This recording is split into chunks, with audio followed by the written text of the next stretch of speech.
السلام علیکم ورحمۃ اللہ وبرکاتہ ناظرین، آپ دیکھ رہے ہیں ہنستا ورثہ پاکستان ٹی وی انٹرنیشنل، اور انتہائی افسوس کے ساتھ احباب کو اطلاع دی جاتی ہے کہ ہمارے بہت ہی پیارے بھائی مکرم تنویر احمد خان صاحب، سابق نائب امیر ڈیفنس، آج صبح بقضائے الہی اسلام آباد میں وفات پا گئے۔ انا للہ و انا الیہ راجعون۔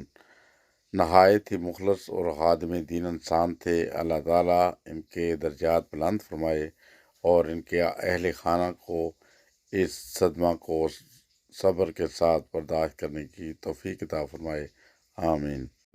اور اسی طرح اگر کوئی ان کے بیٹے سے رابطہ کرنا چاہے تو ان کا میں ٹیلی فون نمبر بھی بتا دیتا ہوں۔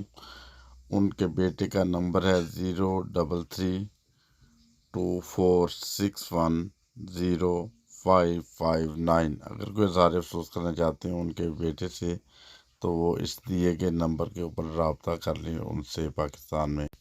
اور ان کے وفات پر کچھ دوستوں نے ہمارے چینل کی وساطت سے بھی اظہار افسوس کیا ہے، جن میں سے مسعود احمد پاشا صاحب ہیں ملائیشیا سے، خالد احمد صاحب ملائیشیا سے، نعیم صدیقی صاحب اور معین صاحب لندن سے افسوس کا اظہار فرماتے ہیں۔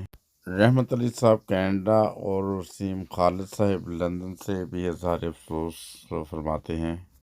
اور رحمت عثمان صاحب نے کینیڈا سے انتہائی دکھ کا اظہار کیا ان سب دوستوں نے، اور دعا فرمائی ہے اللہ تعالیٰ مرحوم کو جنت الفردوس میں اعلیٰ مقام عطا فرمائے اور ان کے لواحقین کو صبر جمیل عطا فرمائے۔ اور اسی طرح ہم بھی اپنے چینل کی طرف سے انتہائی دکھ کا اظہار کرتے ہیں کہ انا للہ و انا الیہ راجعون۔ اللہ تعالیٰ مرحوم کے درجات بلند فرمائے اور ان کے لواحقین کو صبر جمیل عطا فرمائے، آمین۔ السلام علیکم ورحمۃ اللہ وبرکاتہ۔